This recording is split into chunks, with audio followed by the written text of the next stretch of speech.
GB News. I'm Dan Wootton. Join me Monday to Thursday from 9 to 11 for the feistiest and most fun news debate on TV, where free speech reigns. I'll bring you a sharp take on the day's biggest stories, bombshell newsmaker interviews, and A-list guests. And I guarantee you, no spin, no bias, no censorship, and no reason to go to bed. That's Dan Wootton tonight, Monday to Thursdays from 9 on GB News.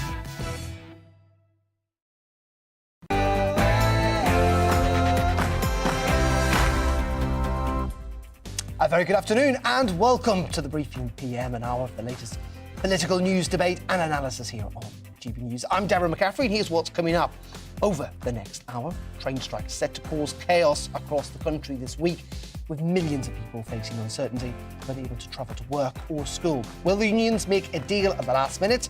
Should the government intervene? We'll have the latest from Westminster. Meanwhile, leader of the SNP, Ian Blackford, in the UK Parliament, is facing calls to resign after leaked audio revealed him encouraging MPs back the shamed Patrick Grady. We'll be crossing over to Edinburgh to get reaction to all of that. And Emmanuel Macron, the French president, suffered a hammer blow to his presidency last night as the far left and the far right picked up a larger than expected percentage of voters. We'll have the latest for what this means for France and for Europe live from Paris. And as always, do get in touch with your views. You know the email by now, gbviews@gbnews.uk, or you can tweet me at gbnews. All that and so much more between now and 4. But first, at the top of the hour, here's the latest news with Ramsey.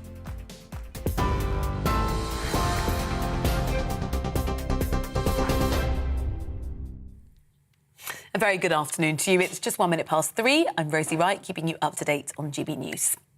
Downing Street has confirmed it's not taking part in last-minute talks with transport unions and industry chiefs ahead of this week's rail strikes.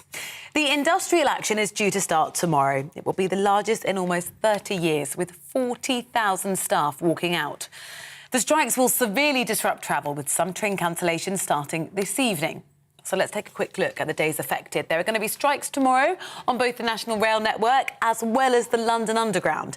Then on Thursday and Saturday, there's further nationwide action as the RMT union and 13 other train operators continue their walkout. A severely reduced timetable's been introduced, with just 50% of the rail network open between 7:30 in the morning and 6:30 p.m.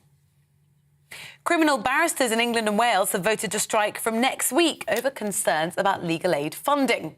The walkouts come at a time of significant court case backlogs. Other sectors could also see strikes this summer, with 2 teaching unions threatening to ballot their members. The National Education Union and NASUWT say teachers' pay has fallen by 20% in real terms since 2010. They're demanding a pay rise that's more in line with inflation. Heathrow Airport has asked airlines flying from Terminals 2 and 3 today to cancel 10% of the scheduled takeoff services. It's after EasyJet announced it's cutting thousands of summer flights to avoid last-minute cancellations. It's also in response to caps imposed by Gatwick and Amsterdam Schiphol airports. Energy companies are going to be prevented from charging high direct debits under plans put forward by the regulator Ofgem. The proposals also include rules to protect customers' credit balances and green levy payments if a company goes bust. Suppliers will also be required to have enough money to make sure they can weather future shocks. The Shadow Foreign Secretary, David Lammy, is being investigated over allegations that he breached ministerial rules on registering financial interests. He faces claims about earnings, gifts and foreign travel. The Parliamentary Standards Commissioner launched an official code of conduct review last week. The Labour leader, Sir Keir Starmer, says he's absolutely confident the MP for Tottenham hasn't broken any rules. The new head of the British Army has warned that troops must be prepared to fight in Europe as the war in Ukraine continues. General Sir Patrick Sanders says it's imperative that the army's ready to fight and win wars on land. Former senior military intelligence officer Philip Ingram says the UK's armed forces do have to be prepared. Always the danger, the longer a war goes on, that it's going to spill over somewhere. Or something has to happen. The international community says enough is enough and something has to go in and try and mop it up and stop it. So it's important that, our military, especially, the British military, our professional military, are ready, equipped, trained to take on any conflict. Meanwhile, EU foreign ministers are meeting in Luxembourg to discuss the food crisis caused by Russia's blockade of Ukraine's Black Sea ports. Ukraine is one of the world's top wheat suppliers, but more than 20 million tonnes of grain has been stuck in silos since Russia invaded. 2 people have been rescued after their boat caught fire on the River Solent near Portsmouth Harbour. The skipper issued a mayday call shortly before 3:30 yesterday afternoon. Lifeboats were on the scene within 6 minutes. After taking those on board to safety, rescuers attempted to put out the blaze, but flares and gas cylinders began to explode, engulfing the vessel in flames before it sank. The Bank of England has confirmed an affordability test for mortgage lending will be ditched from August. It says the average price of a home in the UK hits a record high for the 5th consecutive month. Rightmove says the average asking price is now almost £370,000. It expects the pace of growth will slow in the second half of the year because of interest rate rises and the increased cost of living. The Duke of Cambridge has pledged to continue highlighting homelessness and to introduce his children to charities supporting rough sleepers. Prince William turns 40 tomorrow. He's written an article in The Big Issue about his experience selling the magazine in London earlier this month. As an 11-year-old, he was taken to a homeless shelter by his mother, Princess Diana. This is GB News. We'll bring you more as it happens. Now, back to Darren for this afternoon's briefing.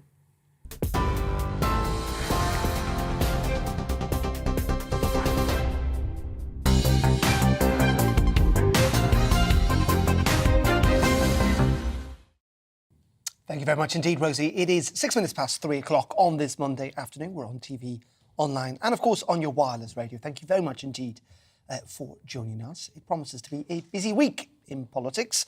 When was it not? We have had the Commonwealth, or we'll have the Commonwealth Conference in Kigali in Rwanda. We'll be covering that in full.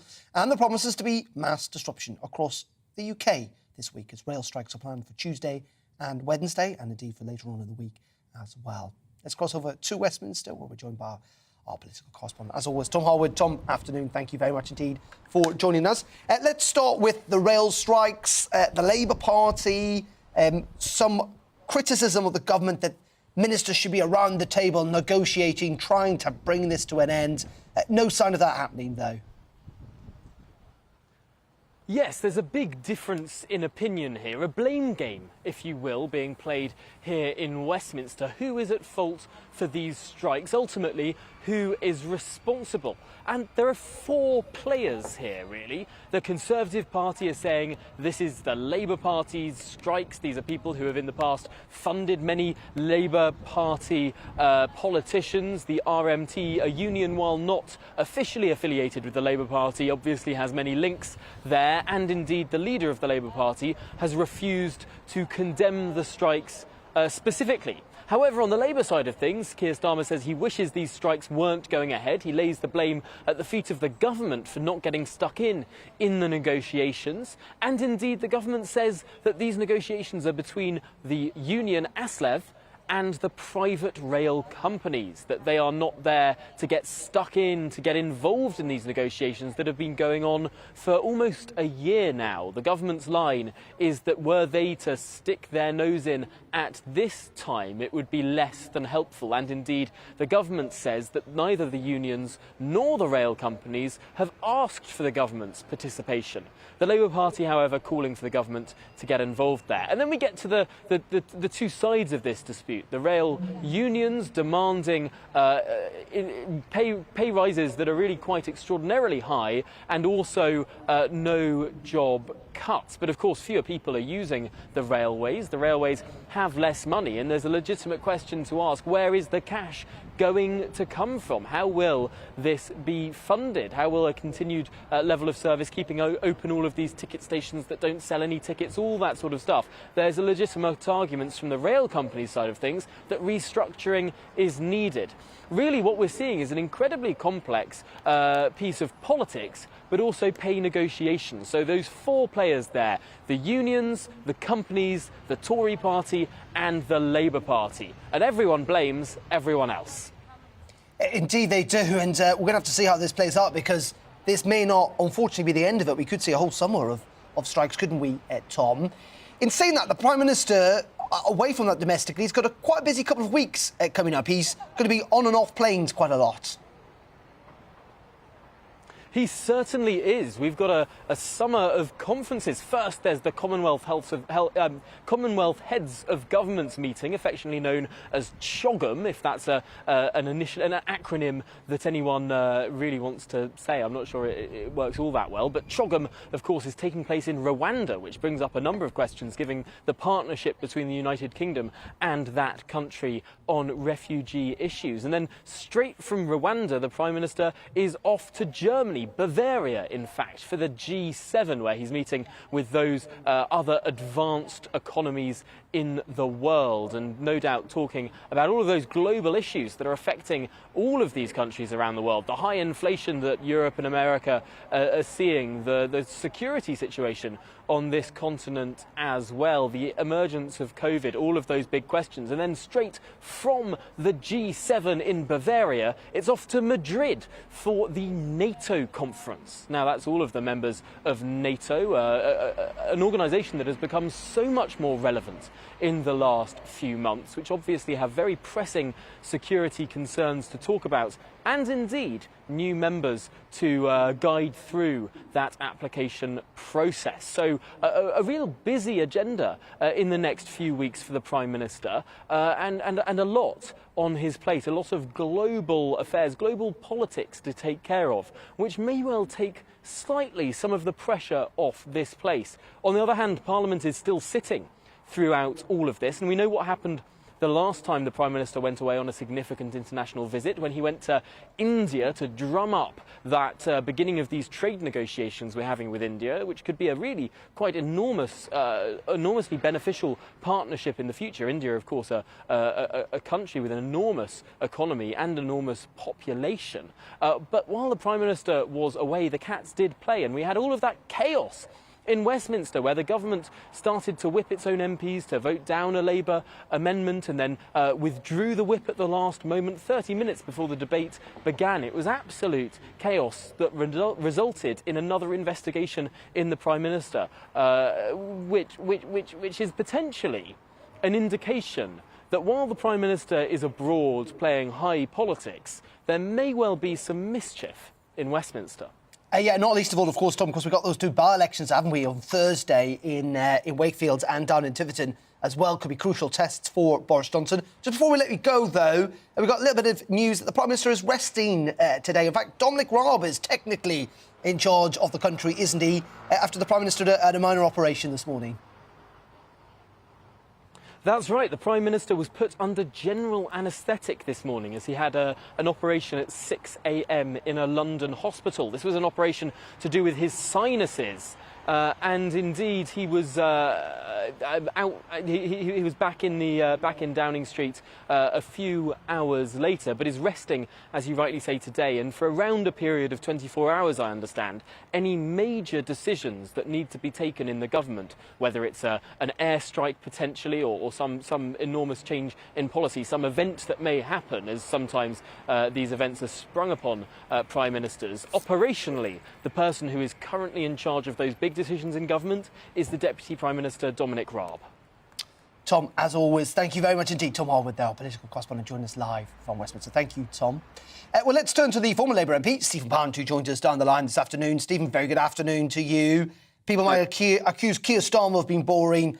We could never accuse you of being boring, Stephen. So let's get your views on a couple of things. First of all, on these train strikes, been a bit of to and fro in Labour about whether they're actually backing the RMT, whether if they were union members, they would be on strike. It's been a bit of a tricky issue, hasn't it, for the Labour front bench? OK, let's get a couple of things absolutely straight. First of all, the RMT, as you rightly say, is not affiliated to the Labour Party. In fact, it supports candidates who stand against the Labour Party. They support an organisation called the Trade Union and Socialist Coalition, who stand against Labour MPs, against Labour councillors. You know, they are not in the same side as us. But the key thing here is the government simply cannot skulk in the changing room while the match is going on. You cannot abdicate your responsibility and say it's nothing to do with us, because this strike is actually the tip of a spear. It's actually not about transport on its own. It's not about the RMT or ASDEF or TSSA. It is about the cost of living. And if the only way you can actually fund the London Underground is by increasing the fares, you're going to bump up the cost of living for millions of other commuters. So this actually has a knock-on effect. What the government has to do is to actually realise it's the cost of living crisis that's affecting all these strikes. And all will happen if the transport strikes were settled with 7, 8, 9%, who knows what, that simply leapfrogs into another group of workers. Dear God, bewigged, scrivening barristers are now talking about mounting picket lines outside the law courts. Teachers, a whole range of people. So look, the government needs to actually convene together a proper cross-party conference. Ask Labour to sit in with us, because this is not about a sectional industrial action. This is about a national crisis. But with the RMT, I have to say, it's almost the sort of the Vlad Putin playbook about throw everything into the first couple of days and hope that you crush the enemy with an overwhelming force. I think they've made a huge tactical mistake. I think they're losing the public. They're losing the public very quickly. But worst of all, by saying they're going to strike till Christmas, what possible room have they then left anybody on the other side to negotiate? Wellington always said, leave your enemy room to retreat. The RMT are leaving the government, the Mayor of London, the Roscoes, all the other people, absolutely no room to retreat. It's inept. It's almost Scargillism rebooted. In saying that, you do understand the frustrations, though, don't you, of these workers? And they're not just rail workers, but people across the public and private sector who, frankly, are looking at the cost of things and they look at their wage packet at the end of the month and it's not going nearly as far as it used to. It's not a surprise that individuals across the country, while it might not be good economically, it might feed inflation, but, for individuals, of course, most people want to see a pretty decent pay rise. Yeah, absolutely. I can entirely understand that. But why do you need a pay rise? What fuels the cost of living increase? And and I know that what fuels it at the moment is energy costs, principally. And why isn't the government addressing the issue of energy costs? They had to be dragged kicking and screaming to sign up to Labour's policy of a windfall tax, and which was right and sensible and logical. The thing about the petrol taxes, they could actually look at fuel duty. Why don't they look at that? Why don't they look at some of the cost of living crises points? Because at the moment, if they simply think that they can actually, by using their industrial power and muscle, and I support trade unions, and as a member of the Labour Party, the Labour government, that actually introduced a lot of pro-union legislation. Don't forget, we brought in the law that said you can't actually use agency staff to work during a strike. You don't get any thanks from the RMT for that, because the RMT are more interested in the downfall of global capitalism and a completely new world socialist order, in my opinion. But the reality is that if the RMT win this strike, it will not be the end of it. It will actually make inflation worse, but worst of all, it will leapfrog right the way across the public sector. And a lot of people in the private sector will be looking on and saying, what in heaven's name is going on here? It's the best possible present that Boris Johnson can have when he emerges from the anaesthetic. I mean, the rumour was he was having a vasectomy, but I think that maybe that was wishful thinking. But when he comes out of the anaesthetic, he's just going to say, by the way, Bojo, you've just won the next election, mate, because you're where Margaret Thatcher was in 1979. And that led us to 18 wasted, crisis-ridden years of conservatism. I don't want to go there, but I understand why some of the revolutionary socialists in the RMT who don't want to change the system, they want to smash the system. I know where they're coming from, but I don't think the British people are going to go there with them. And we should just say, Stephen, actually, while we've been talking, the RMT union have just put out a statement, and perhaps an unsurprising news, that said that the rail strikes are going to go ahead. That's after there was last-ditch talks, I think, today to resolve that dispute over pay, jobs and conditions. But the strike, due to start tomorrow, is going to go ahead, according to the RMT union, in the last couple of minutes. Just finally, Stephen, while we've got you, Keir Starmer, let's talk about him a little bit. Been a bit of briefing against them within the shadow cabinet, it seems. Some suggesting he's quite boring. How do you think he's performing? Well, I think, we're ahead in the polls. We're 6 points ahead in the polls when the government, Boris Johnson's government, was massively ahead, just 2 years ago. As far as I'm concerned, if you've got the crisis, the sort of the pound shop Trumpian prime minister we got at the present time, give me boring any day of the week. I'm longing for boring. What I want is this sort of Captain Mannering bank manager type figure, quietly getting on with the country. Let's have a sort of Clement Attlee figure. I don't want any more of this hysteria, this nonsense, this grandstanding, this ridiculous behaviour. I don't want any more suitcases full of booze and being ambushed by cakes. Give me boring any day. Give me sane, sensible stability. That's what I want for this country, and I certainly what I want for me. OK, Stephen, as always a delight and a pleasure. Thank you very much indeed. Stephen Pan there joining us down the line with a very, very impressive bookcase. Thank you. OK, you're watching GB News. Coming up in just a couple of minutes, we're going to be talking about Ian Blackford's calls for him to go. We'll be explaining that story and lots more. But first, before all that, let's look at the weather. It's pretty decent, isn't it, across much of the UK. Here's all the details from the Met Office down in Exeter. Hello again, I'm Aidan McGivern from the Met Office. It's turned into a warm and sunny day for many of us, and there's more to come during the next few days. Cloudier conditions in the north and rain for some overnight as a weak cold front pushes into the northwest of Scotland and makes its way across the rest of Scotland and Northern Ireland by dawn. But to the south, a ridge of high pressure holds firm, hence the warm sunshine that we see outside at the moment, and more of that clear weather continues into the evening. However, for the north of Scotland, some persistent rain arrives, moderate in places. Now, as the weather front sinks south into the central belt during the early hours, as well as parts of Northern Ireland, well, the rain tends to peter out. Enough cloud for Scotland and Northern Ireland to avoid a cool night, 12 or 13 Celsius here. Much cooler further south under the clear spells, and although we'll see some sunshine first thing, temperatures in some spots could be into the low single figures. So bit of a chill first thing, but it will soon warm up because it's another sunny day for much of England and Wales. I think the far north of England, the likes of Cumbria, Northumberland, will see a bit more cloud arriving, perhaps the odd shower.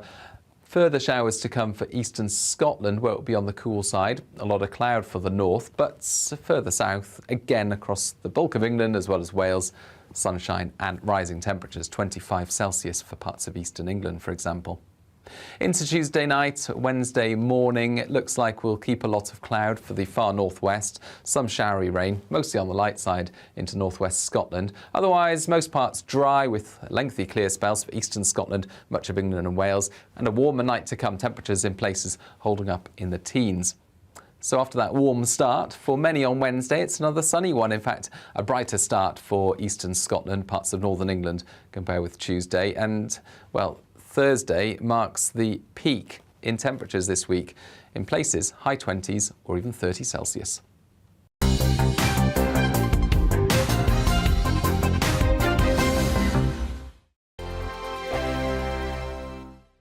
We are GB News. We're right across this great nation. On TV, on radio, on digital. Absolutely everywhere. We don't talk down to you. We embrace all voices.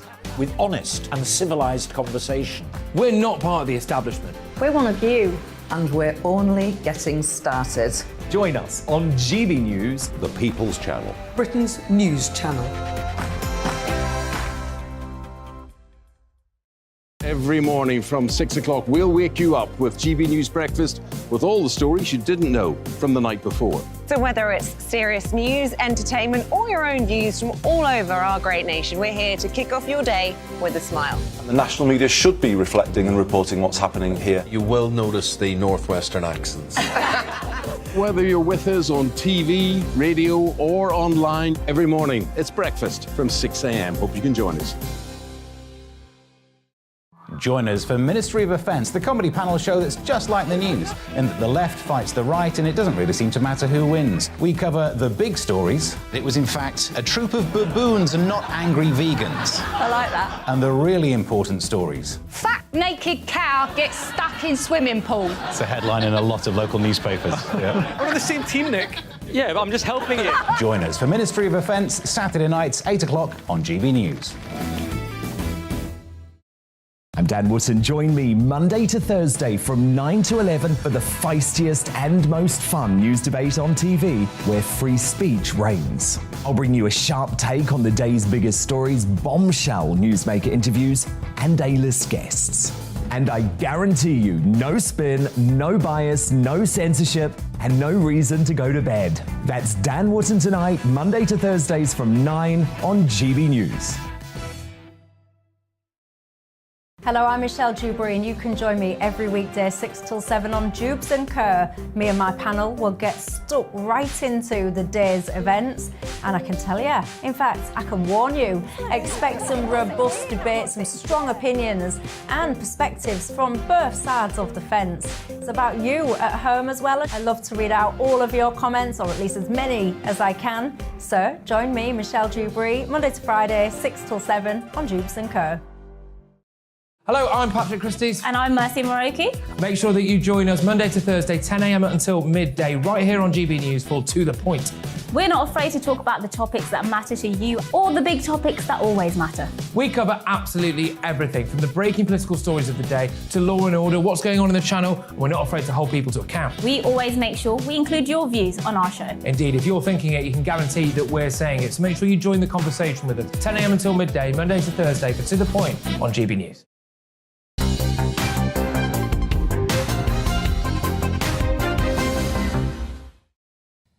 Very welcome back to GB News. Now, Ian Blackford is under pressure to quit or be sacked by Nicola Sturgeon after audio of the secret recording of the SNP chief and his fellow MPs backing the Shane politician Patrick Grady was revealed.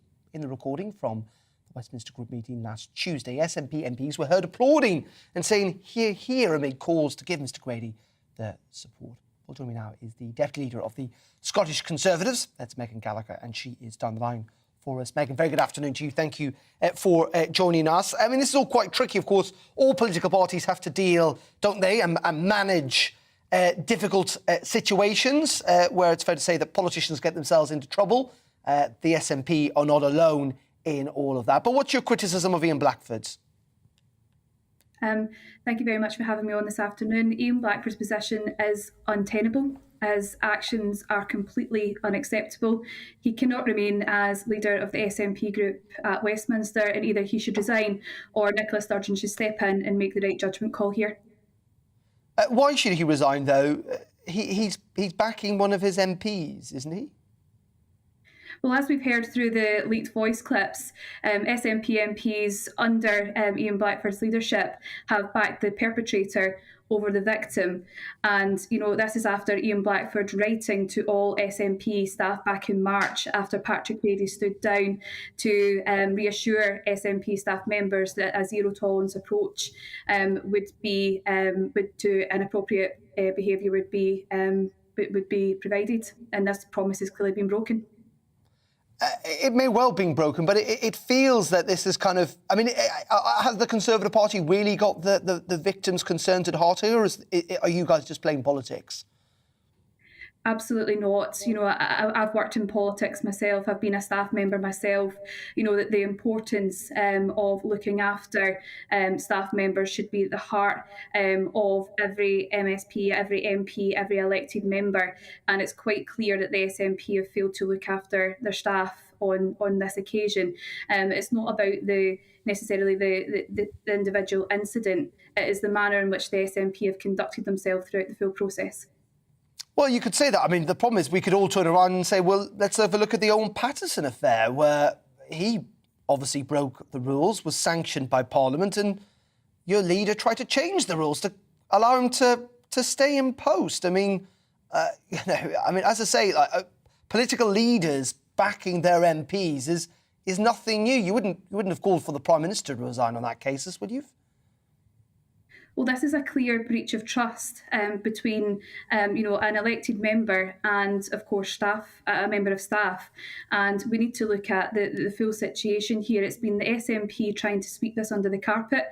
They've tried to, avoid any scrutiny over the whole sexual harassment complaint. And it's quite clear, as we've been hearing via statements from the victim and also, of course, the leaked voice messages, that this hasn't been handled in the way it should have been. And it's now clear that the SNP are still trying to avoid any scrutiny of what's happened here. And it's got to be the young person who is the victim here, who is the one that we've got to look towards to find ways of, trying to look after and protect them. OK. Megan, really appreciate your time this afternoon up there in Edinburgh. Thank you very much indeed, Megan Gallagher there. Join us down the line. By the way, do get in touch, gbviews@gbnews.uk, or indeed you can tweet us at GB News. We'll get to those a little later on in the programme. But let's turn to, as you can see, that World War III warning at the bottom of the screen, because British troops must be prepared to fight in Europe once again and to defeat Russia. That's according to the new chief of the General Staff of the British Army. Warnings have been issued since Vladimir Putin announced Russia's special military operation, as he brands it, that the conflict could eventually spill outside of Ukraine. General Sir Patrick Sanders has now insisted the UK must prepare for this possibility. His comments amount to a suggestion that we could be seeing a Third World War just around the corner. Well, are we? Let's also cross back up to Edinburgh. Let's talk to Lieutenant Colonel Stuart Crawford, who joins down the line. Quite strong words, quite strong kind of possibilities, if you like, quite scary possibilities, isn't it, from General Sir Patrick Sanders. What's your take on this, Stuart? Good afternoon again, Darren. Well, I think he's dead right. The UK, that is, has taken its eye off the ball in terms of fighting in Europe over the past couple of decades, mainly because we've been focused on operations, military operations in Afghanistan, Iraq and elsewhere. And there has been a sort of general sort of understanding that future war in Europe was unlikely to happen, and that there were other ways of waging war through cyber warfare, disinformation, etc., etc. But of course, the conflict in Ukraine has been a wake-up call to everybody. And we're now faced with the prospect that we might have to fight again in Europe against Russian aggression, and we're not very well positioned to do so. Well, you say that, though, but in many ways, aren't we, given the trouble Russia's had in Ukraine, at least if it was a conventional war, we are much better equipped here in the West, not just Britain, but obviously the NATO alliance, than Russia currently is. That would appear to be the case. And I also would stress that I don't think General Sanders is suggesting that UK forces would take on Russian forces on their own. It would be very much part of an alliance, whether that be with NATO, which is most likely, or some other coalition. But if you look at the British Army, which he's in charge of, it's now got fewer personnel than it has at any time since Napoleonic times, and much, much less equipment than we had, say, 20, 30 years ago. And much of that equipment is either obsolescent or obsolete. So we're in a bit of a sort of rocky place at the moment, and it's difficult to see what the quick solution to that might be.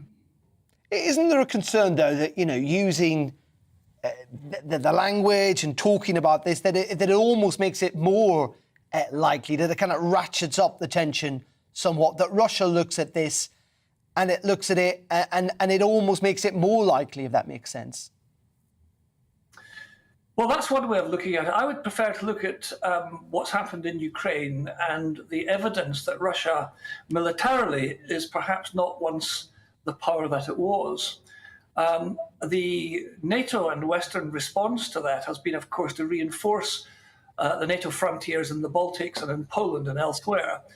And I think rather than being more likely to encourage Russia with its expansionist agenda, I think the realization that NATO is prepared to reinforce in Eastern Europe and confront any further or future aggression should reassure us that World War III, whilst always possible, is rather unlikely at this point in time.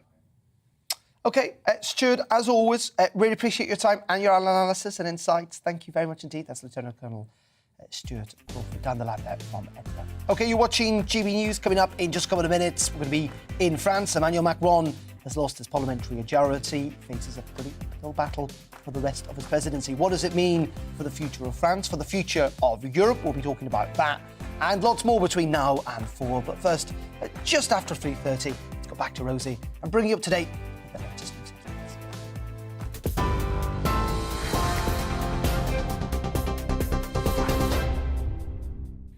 Good afternoon, it's 3:33. I'm Rosie Wright, keeping you up to date on GB News. The RMT union says rail strikes will go ahead this week after last-ditch talks failed to resolve a dispute over pay, jobs and conditions. The industrial action is going to cause major travel disruption tomorrow, Thursday and on Saturday. Unions are accusing the government of inflaming tensions in England, saying agreements have been reached with operators in Wales and meaningful talks are taking place in Scotland. The government insists the offer on the table is fair and reasonable. Now, Heathrow Airport has asked airlines flying from Terminals 2 and 3 today to cancel 10% of their services that have been scheduled to take off today. EasyJet have announced it's cutting more flights over the summer in response to a cap introduced by Gatwick, with a similar limit being imposed by Amsterdam Schiphol Airport. Victims of grooming gangs in Oldham have received official apologies after a report said police and a local council failed to protect some young people from sexual exploitation. The report looked into alleged child grooming in council homes, shisha bars and by taxi drivers in the town. However, they found no evidence of an official cover-up. Andy Burnham, the Mayor of Greater Manchester, commissioned the report. It is never too late to face up to past mistakes, to say sorry to those who were failed, nor to prosecute those responsible for appalling crimes against children and young people. This review is helping us do all of those things, and slowly but surely allowing the public to have confidence again. Energy companies will be prevented from charging high direct debits under plans put forward by the regulator Ofgem. The proposals also include rules to protect customers' credit balances and green levy payments if a company goes bust. Suppliers will also be required to have enough money to make sure they can weather future shocks. TV, online and DAB+ radio, this is GB News. Shortly, we'll be back with Darren and the briefing.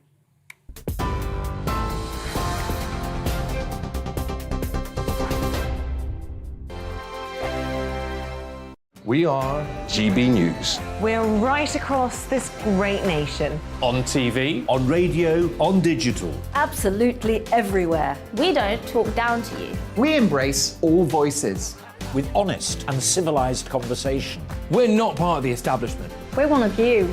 And we're only getting started. Join us on GB News, The People's Channel. Britain's news channel. Every morning from 6 o'clock, we'll wake you up with GB News Breakfast with all the stories you didn't know from the night before. So whether it's serious news, entertainment, or your own views from all over our great nation, we're here to kick off your day with a smile. And the national media should be reflecting and reporting what's happening here. You will notice the northwestern accents. Whether you're with us on TV, radio, or online, every morning, it's breakfast from 6 a.m. Hope you can join us. Join us for Ministry of Offence, the comedy panel show that's just like the news, in that the left fights the right and it doesn't really seem to matter who wins. We cover the big stories. It was in fact a troop of baboons and not angry vegans. I like that. And the really important stories. Fat naked cow gets stuck in swimming pool. It's a headline in a lot of local newspapers. Yeah. We're on the same team, Nick. Yeah, but I'm just helping you. Join us for Ministry of Offence, Saturday nights, 8 o'clock on GB News. I'm Dan Wootton. Join me Monday to Thursday from 9 to 11 for the feistiest and most fun news debate on TV, where free speech reigns. I'll bring you a sharp take on the day's biggest stories, bombshell newsmaker interviews, and A-list guests. And I guarantee you, no spin, no bias, no censorship, and no reason to go to bed. That's Dan Wootton tonight, Monday to Thursdays from 9 on GB News.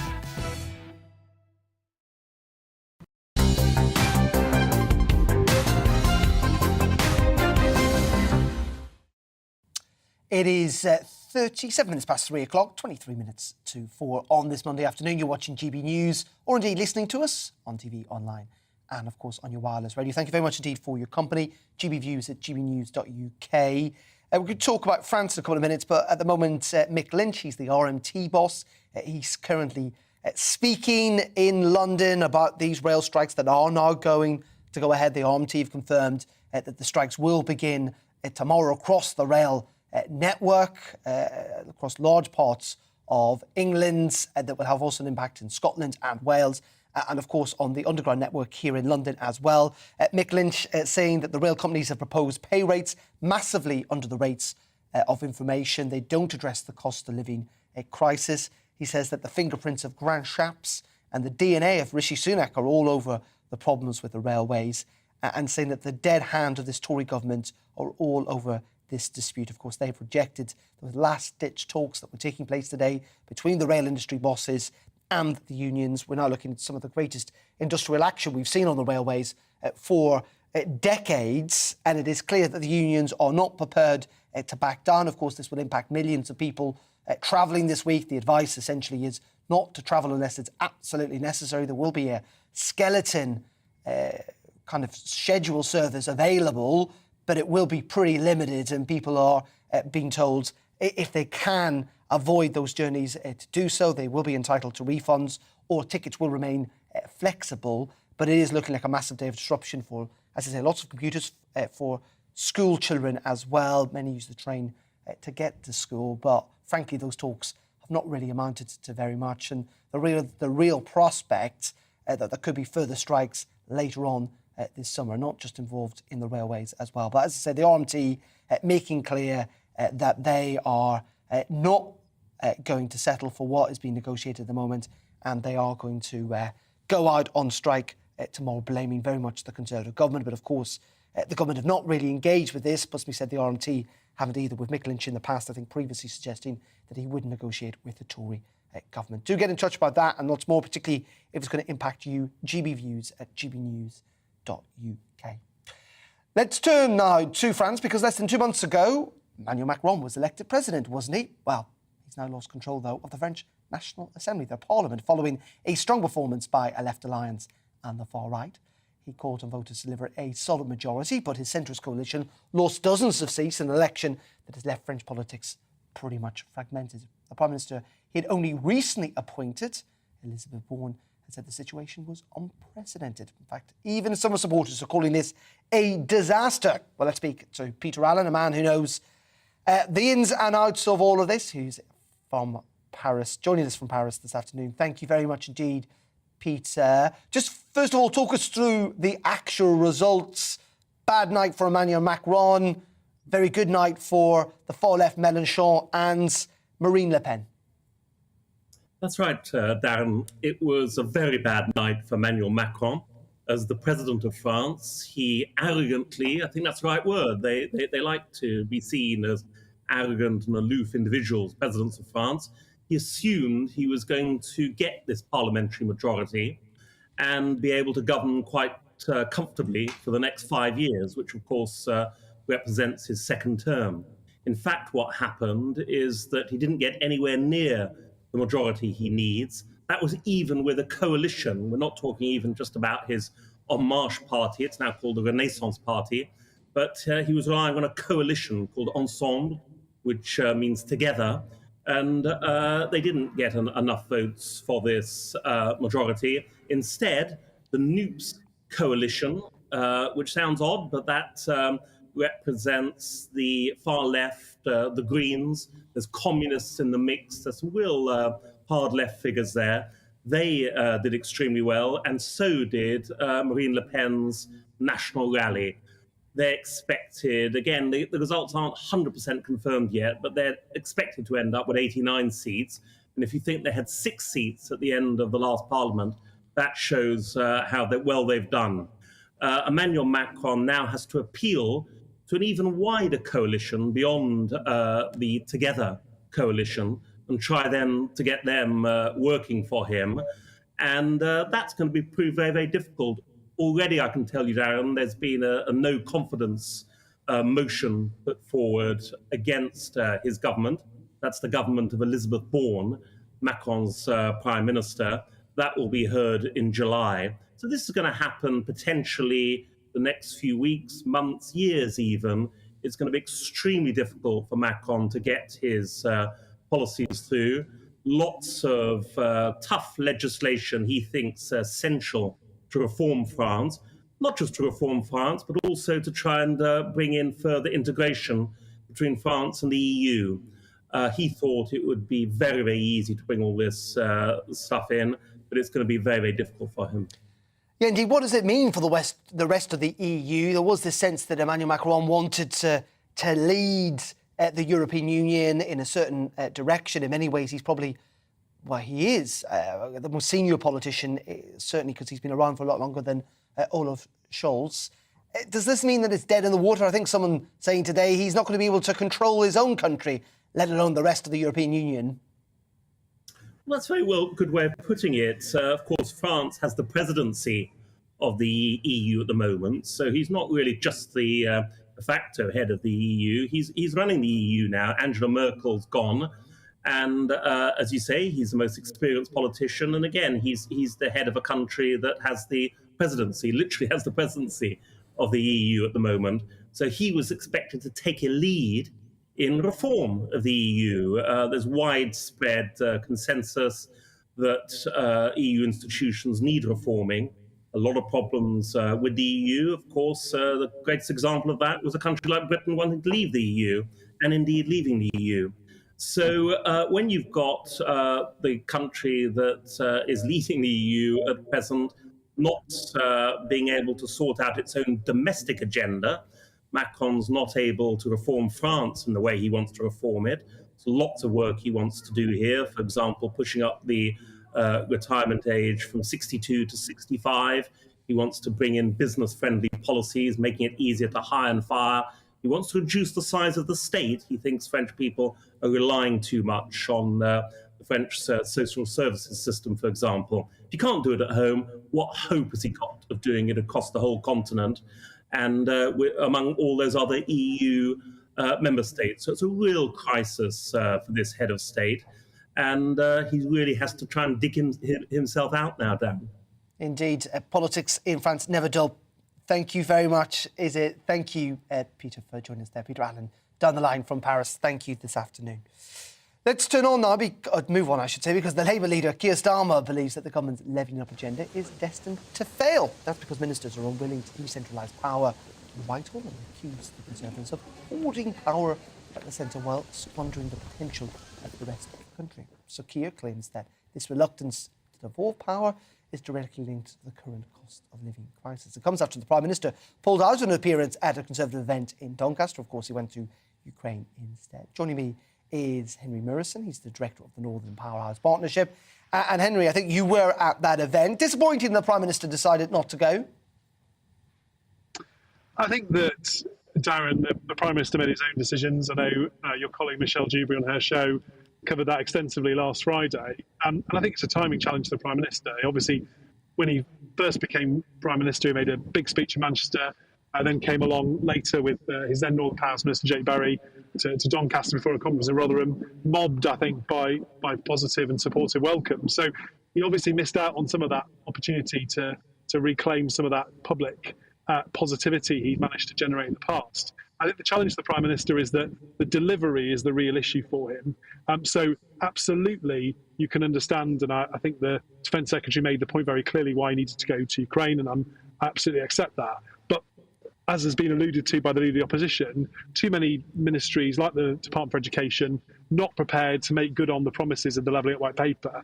And as much of a good job as Michael Gove, who was there on Friday, virtually at short notice, and Neil O'Brien and his team have done on the White Paper, that does absolutely rely on government actually turning that into real policies and real spending commitments. And in, for instance, the new education investment areas, we've not seen a penny of money committed by the DFE in the months since the White Paper. So the Prime Minister, when he's back out on his feet after his operation today, needs to focus on backing Michael Gove in those cabinet committees to get real action from across the cabinet.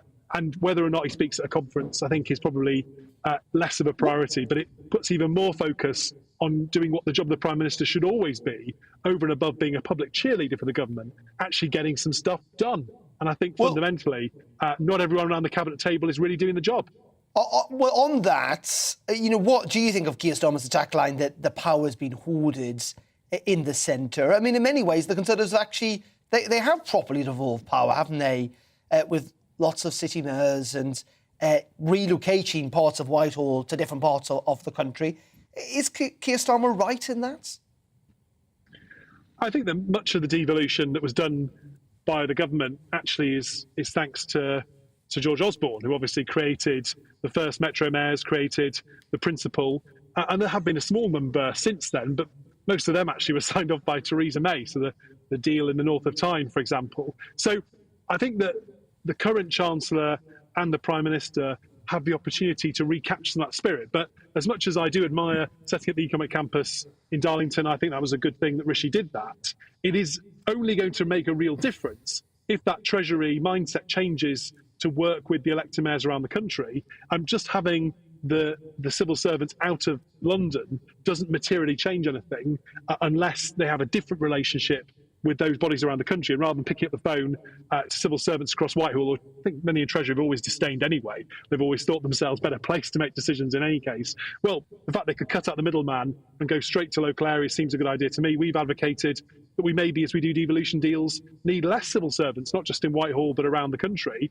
If powers are moving out, then that also requires less administration at the centre. So I do think that those like Jacob Rees-Mogg could make common cause, but it seems like at the moment, these missions around trying to make government work better are in splendid isolation from levelling up. And so it isn't just departments like education, it's also people like Rees-Mogg who hold a key role in Cabinet Office, who need to be fundamentally more engaged with the political project that levelling up represents, rather than simply pursuing what may consider to many to look like ideological vendettas. And although they might have some good elements to them, are not part of a wider intellectual or delivery frame. And that's exactly what George Osborne brought. He delivered a policy throughout government to absolutely rebalance the country and to build projects like Northern Power Rail and HS2. They've now stalled under this government and have been cut back. So there are lots of things that George Osborne did right. I just think this government isn't continuing with enough of them. Henry, as always, it's good to hear someone. I don't think that George Osborne's got many defenders, so it's good to have one at least on the programme. Henry, as always, thank you very much indeed. Henry Murison there joining us down the line from a very sunny Scunthorpe this afternoon. Lots of people getting in touch, by the way. Elliot says that Ian Blackford has to go. It's appalling Sturgeon hasn't fired him already. Imagine defending a sexual predator in any other profession, you'd be sacked on the spot. Stephen Pound suggested the Labour Party should join the government in decision-making to deal with the strikes. That is a great idea if they want to destroy the economy. And Kenneth says on the strikes, there is no defending the rail strikes. To demand an 11% pay rise at a time of economic crisis is ridiculous. It's about undermining the government, nothing else. GB Views at gbnews.uk. Always do get in touch. Let's end with grammar schools, because Number 10 is said to be actively considering proposals to usher in a new generation of grammar schools. So Graham Brady is preparing to put forward an amendment to the schools bill later this year that will lift the ban introduced by Tony Blair back in 1998. Number 10 advisor David Kazani is said to view grammar schools as a wedge issue between the Tories and Labour. Well, joining me now is a big campaigner for these things, Conservative MP Jonathan Cullis, who is joining us down the line. Good afternoon, Jonathan. Is there I get it, you guys are on a bit of a mission. Is there a big public swing behind this, though? Do you think there are lots of parents up and down the country demanding the return of grammar schools in certain parts of the UK? I personally think, Darren, that a lot of parents are really concerned about making sure that education is the very best for their children. They know that to truly level up, education has to be at its best, and that grammar schools are just another option within the system that enables their children to have an opportunity to go on to thrive further down the line, whether that be going through a technical education or going through the traditional routes of sixth form and then on to university. And so I think there is an appetite out there for this, because I think parents ultimately want choice, as do pupils, and it's simply not fair that, you know, kids in Stratford-upon-Avon have that choice, but kids in Stoke-on-Trent don't. And all I want to do is level the playing field. But is there genuinely hard rock evidence that grammar schools improve children's educations? Well, absolutely. Northern Ireland's a classic example where it increased education attainment by, I think, over 10% when the grammar schools were introduced and the outcomes of those students. And we've seen it in many stories across our country. You know, my mother is the product of a grammar school system, enabled her to get off the council estate in London and provide my brother and I with the very best. We were, fortunate in that position. And so there's lots of stories you meet that from people from all sides of the house. Let's not forget that nearly 1 in 5 Labour MPs are the beneficiaries of attending a grammar school themselves, including the leader of the opposition. So if it's good enough for Sir Keir Starmer, if it's good enough for Conservative members of Parliament, it should be good enough for everyone else. And how likely do you think this all is? I mean, grammar schools and the Conservative Party, it's been much talked about, hasn't it? I mean, is there a realistic prospect, Jonathan, that this could happen, that this could take off? How much behind this are Number 10? Well, look, Graham and I have been working very closely on this. We think there is a large amount of support within the Conservative Parliamentary Party for getting rid of Labour's ban on new grammar schools. I just think we're not demanding lots of new ones be built. We're happy for each local area to have to make their case, so there's no cost element to this. But it's simply not fair that there's a postcode lottery, that 11 local education authorities in the London and South East have 60% of the grammar schools. There's not a single one in the North East, which means kids in Teesside don't have the same choices as kids in Kent. Kids in Stratford-upon-Avon have a head start or more of an advantage than kids in Stoke-on-Trent because they have the option available to them. This is about spreading opportunity and fairness across our system, and the government recognises that grammar schools work. That's why they're giving them a special status within this schools bill, and all I'm asking for them to do is spread that special status across the rest of the country. OK, Jonathan, thank you as always. I'm not entirely sure where that is in Whitehall, but you've chosen an almost a prime ministerial background for us this afternoon. Thank you, Jonathan Cullis, there joining us down the line from Westminster. Coming up in just a couple of minutes, it's this man here, Colin Brazier, who's on air between 4 and 6. Here he is. Is he coming? Oh. I'm here. It's your camera that's not here. There he is. Grammar schools, what do you think about grammar schools? I don't have a very strong opinion, actually. I'm aware of both sides of the argument. I don't think it's the story today. Wasn't that an amazing shot, by the way, Jonathan Cullis? That was very dramatic. It's like Game of Thrones. It's all about the rail strike, isn't it, today? We're going to hear from Grant Shapps while we're on air in about the next 20, 25 minutes or thereabouts. We've got Kelvin Mackenzie, former editor of The Sun, with me for the next 2 hours. He'll be my studio guest. I wonder if he'll reflect on the strikes of 30 years ago, when the reaction of government, which is sort of distancing itself from what's going on right now, was very different. Almost a sort of wartime crisis attitude in Downing Street then. They opened up the London parks, Darren, for people who wanted to park their cars. Okay. That sense of contingency planning. Where is it this time?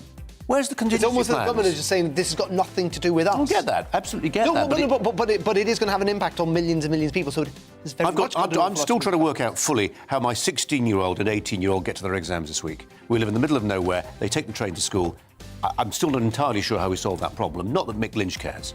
Well, no, and this will almost certainly not be the end of it, because I think we're going to see strikes carry on over the summer. Colin, 4 to 6 in just a couple of minutes. We'll be tuning in. Thank you very much indeed. That is it from me for today. Tom, of course, back here at 9:30 in the morning. Gloria is here at 12 and back at 3 tomorrow. Thank you very much indeed for your company. Up next, it is Colin Brazier. But first, we'll leave you with the weather from the Met Office. I'll see you tomorrow. Good afternoon. Hello again, I'm Aidan McGivern from the Met Office. It's turned into a warm and sunny day for many of us, and there's more to come during the next few days. Cloudier conditions in the north and rain for some overnight as a weak cold front pushes into the northwest of Scotland and makes its way across the rest of Scotland and Northern Ireland by dawn. But to the south, a ridge of high pressure holds firm, hence the warm sunshine that we see outside at the moment, and more of that clear weather continues into the evening. However, for the north of Scotland, some persistent rain arrives, moderate in places.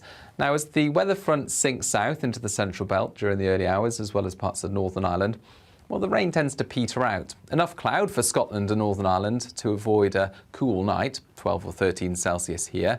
Much cooler further south under the clear spells, and although we'll see some sunshine first thing, temperatures in some spots could be into the low single figures. So bit of a chill first thing, but it will soon warm up because it's another sunny day for much of England and Wales. I think the far north of England, the likes of Cumbria, Northumberland, will see a bit more cloud arriving, perhaps the odd shower. Further showers to come for eastern Scotland, where it will be on the cool side. A lot of cloud for the north, but further south, again across the bulk of England as well as Wales, sunshine and rising temperatures, 25 Celsius for parts of eastern England, for example. Into Tuesday night, Wednesday morning, it looks like we'll keep a lot of cloud for the far northwest, some showery rain, mostly on the light side into northwest Scotland. Otherwise, most parts dry with lengthy clear spells for eastern Scotland, much of England and Wales, and a warmer night to come, temperatures in places holding up in the teens. So after that warm start, for many on Wednesday, it's another sunny one. In fact, a brighter start for eastern Scotland, parts of northern England, compared with Tuesday. And, well, Thursday marks the peak in temperatures this week.